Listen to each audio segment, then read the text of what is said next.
right, welcome back, ladies and gentlemen, to the GSL. This is the Code A tournament. This is the round of 48, what we call round 1.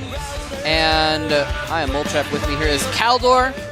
And we have had some awesome games thus far. And don't worry, you will not have to deal with any more of my Brood War fanboyism because we have some Warcraft 3 players. This is more Caldor's area of expertise that are going to be playing in the next couple matches. We are going to jump into SaSe against JYP fairly soon, and the last match today will be Naniva against Lucky. That's actually the game I'm the most excited about because of the history of the two. They already met before, and this was right after Naniva came to Korea, and Lucky basically destroyed him. So he won with a 2-0 against the former Warcraft 3 player. Naniva played Undead in Warcraft 3. SaSe is going to be the next player though, and I'm really looking forward to him playing as well. Not only because both of them are currently kind of staying at the GOM house as well, and we have a quick look at the replay of 4GG against, OGS Finn against Sage. Yeah, I think I'll let you take over with the Brood War fanboyism. No, this was the point in the game where Finn was in a little bit of trouble, actually. I remember this is where he'd put on a lot of pressure with the DTs, and he was trying to get his third up, but Sage was attacking this third base of Finn's, and I think this is still where Finn was having trouble. Maybe not. Maybe this was afterwards. No, yeah, this is where... Look at this Storm. Oh, I actually didn't even realize that. He saved them in the medevac. That's actually really cool. I didn't even notice that in the actual game. Wow, that was really Gosu. He like trapped them in force fields and stormed it, and Finn was like, nope, I'm going to pick him up, get him out of the way. But this was a lot of pressure, and Finn was down to just a few units at some point here.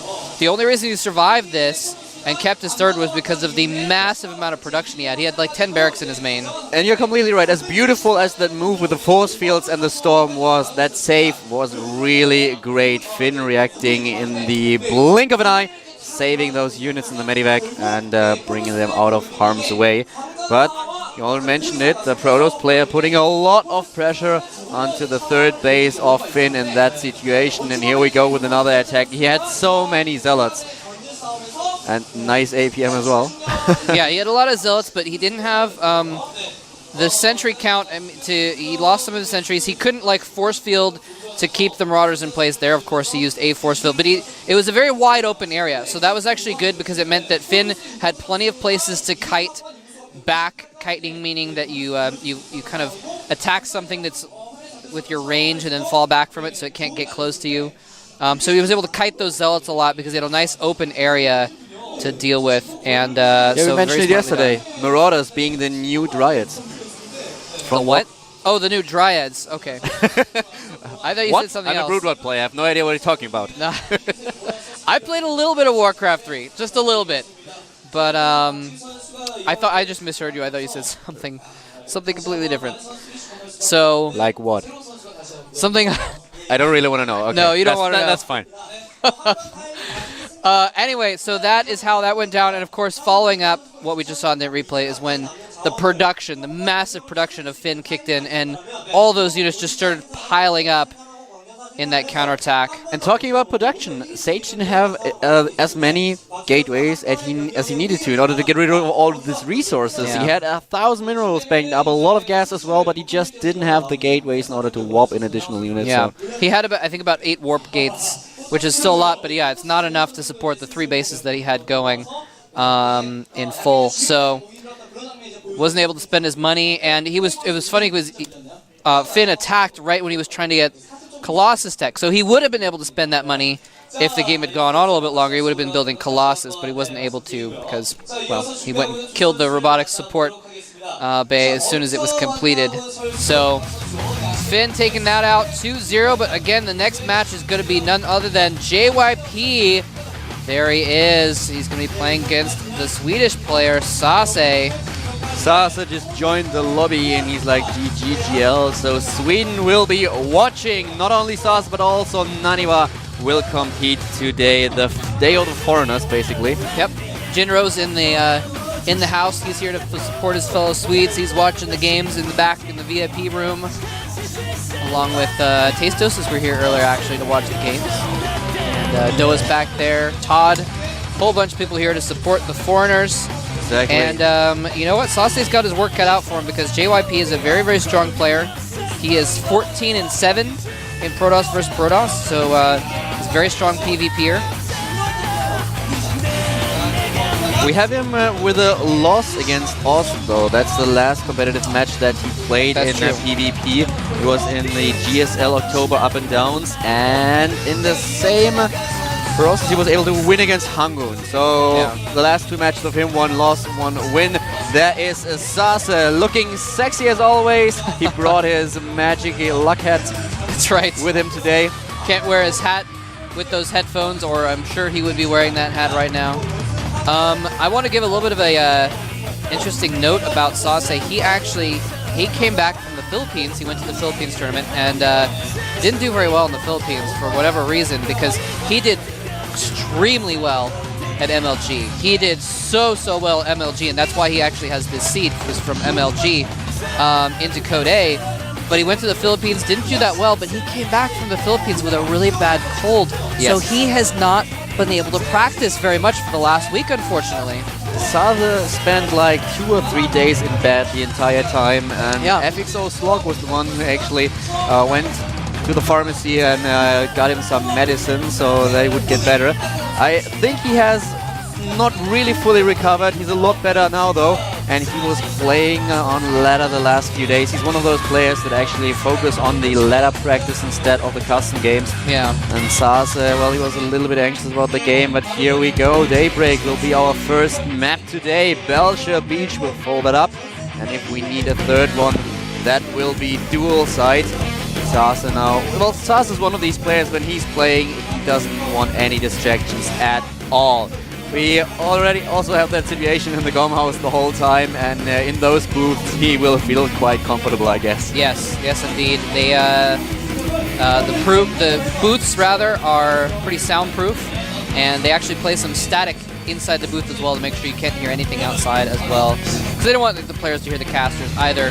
But we're gonna get started with game number 1. JYP the Korean versus SaSe the Swede here at the GSL. And down here at the bottom left-hand corner of the map is going to be our red Protoss, representing Korea in this match, but also representing himself in his attempt to get back up into the up and down matches. JYP has done pretty well in a couple seasons of Code A, but hasn't quite managed to get up into Code S yet. His opponent, starting at the top right of Daybreak in blue, is none other than the Swedish player Quantic Gaming SaSe. Exactly. Quantic Gaming, who just started a partnership with the team Incredible Miracle, by the way. Yeah, and talking about SaSe is really going at it when he's playing.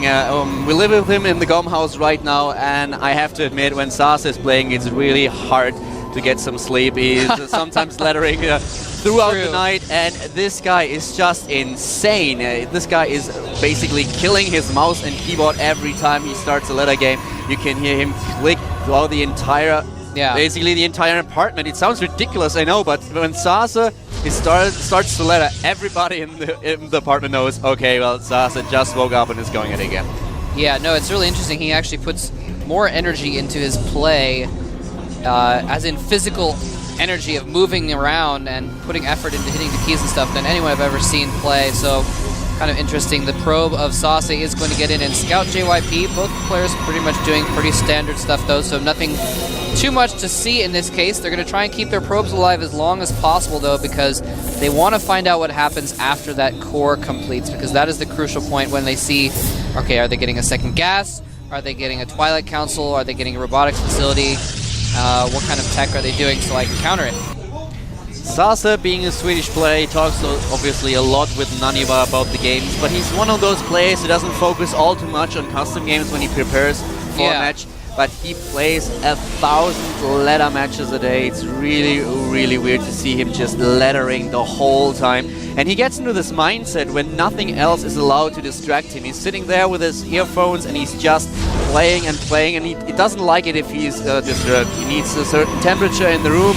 He's having a lot of arguments with Todd about the temperature and the air conditioning, but both of them get along quite well and of course talk to each other also a little bit about the games, though Todd most of the time has a little bit different approach into those matchups. SaSe himself, he's just a gamer that is really concentrated about what he's doing, and well, I'm rooting a little bit for the foreigners.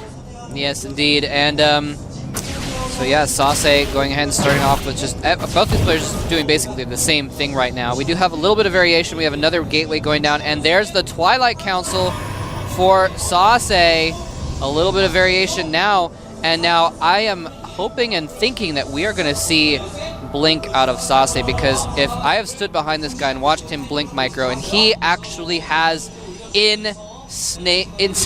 insanely good blink micro with his stalkers. It is really fun to watch because he is so strong at microing those. JYP instead going for the Sentry and going for a normal gateway play. Talking about micro, that's one thing. Here we go, by the way. Oh no! JYP's probe gets in and sees the Twilight Council researching. He now knows exactly what SaSe is doing. And the probe is going to get punished for that. It will die. Pay that information with the price of his life. Here we go. But talking about the blink micro, that's actually one of the advantages that a lot of Warcraft players agree they have over the Brood War players, or about most Brood War players, not all of them. In Warcraft, you had to focus a lot more on your micro, and every time that when Naniwa, for example, is watching a game of Todd or the other way around, they are like, show us some of that Warcraft 3 micro, son, and, and go for it. So that's something that I really look forward to seeing as well, if SaSe is able to pull off that micro. He's trying to get pylons onto the map, but his opponent JYP is aware of what's going to happen, so SaSe has to cancel one of them. And let's have a look at the Stalker count. 4 Stalkers for JYP, 3 for SaSe. We have SaSe on 26 probes against 29. Slight economical advantage for JYP. Yes, indeed. Just ever so slight, because those... Oh, and SaSe is going to catch the Stalkers of JYP off guard. Is he going to get a kill? He does get a kill. Blink is almost complete for SaSe as well. Blink just starting for JYP. Interestingly, JYP going for the robotics facility as soon as he scouted the Twilight Council, and now both of them are kind of switching up. JYP getting his blink while SaSe gets his robo up. Both players anticipating what the other's going to do in response to what they're doing, and another pylon is canceled. SaSe just cannot get any luck with these forward pylons. He's going to have a hard time putting on pressure without the ability to warp in units close to the front line. JYP is ahead in supply right now. He's on 49, 50 actually against 40 supply. 6 against 5 Storks in the favor of JYP. And SaSe, as Moltrop already mentioned, with a little bit of trouble. JYP now getting blink himself, while SaSe is just trying to get rid of those destructible rocks so that he has a broader ramp where he can attack. Oh, is he going to pick off the...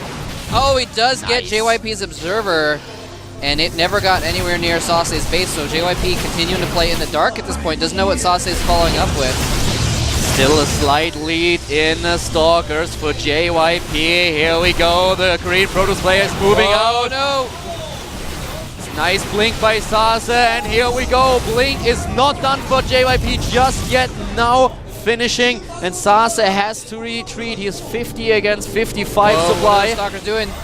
Needs to be careful. Losing another Stalker. SaSe under pressure now. JYP getting an expansion. Yeah, this is getting very close.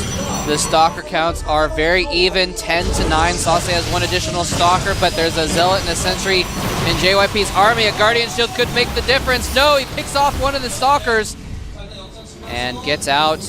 Nicely done. And actually SaSe could have engaged in that encounter. He could have tried to blink down and kill his opponent's units. He was ahead with 2 Stalkers, and now he has a decent lead actually in terms of the Stalker count, 14 to 10.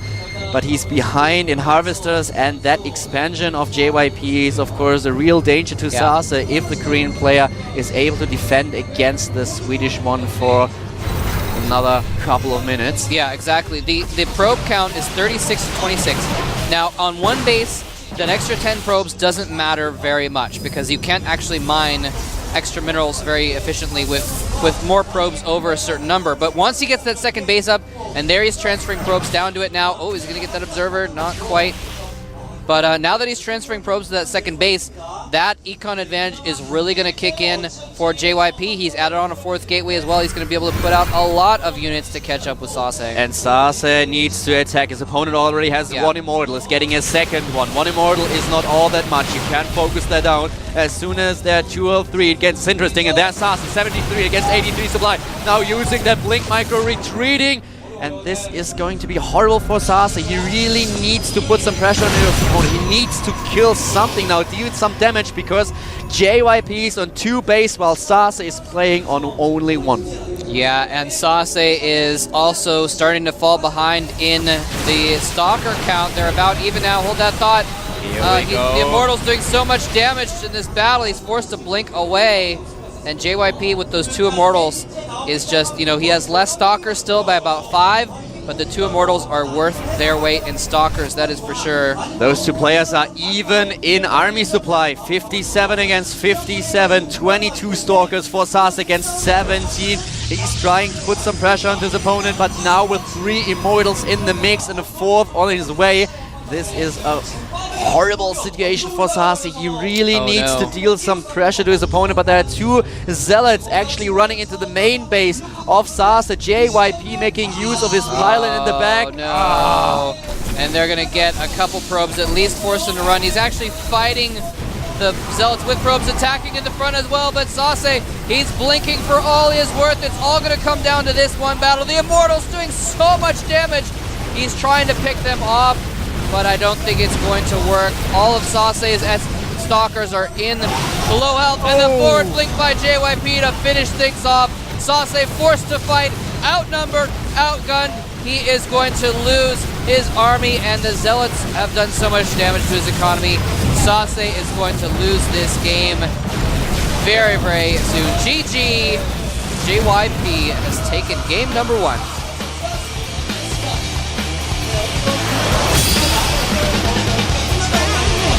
It's a bad day to be a foreigner in Korea. Yeah, apparently it is. Select falling in the first series, and now SaSe is down a game against JYP here in this second series.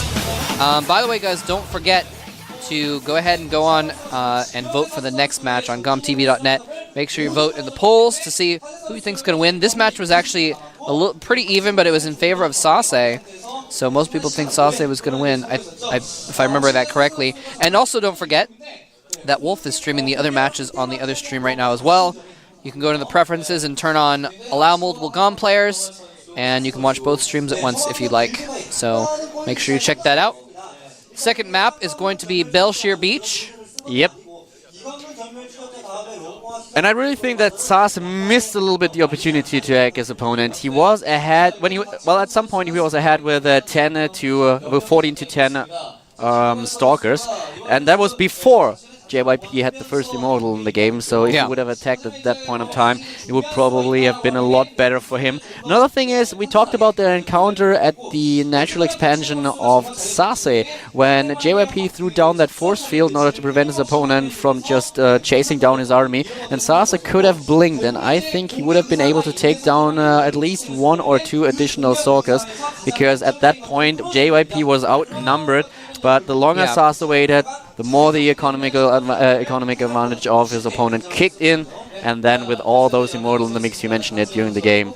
Yeah, also JYP didn't have a pylon right nearby there at the time, and SaSe obviously was near his base. He had a pylon there, so if he'd engaged in a battle, then JYP would have either had to stay there and fight it out, and the reinforcements of SaSe would have won in the battle, or he would have had to run, and SaSe with the blink would have been able to chase down his Stalkers and kill more, and that would have given him an advantage. I also want to point out that in that game, SaSe could not get a forward pylon up. JYP was tracking them all down and killing his probe, so he couldn't go for the early attack right when he had blink, right when he wanted to, and so that was really well done by JYP as well. But second map, Belshire Beach is about to start. Can SaSe bring it back and tie the series? Oh, will JYP bring it home? I can't talk today. We're going to find out here in just a moment at the GSL.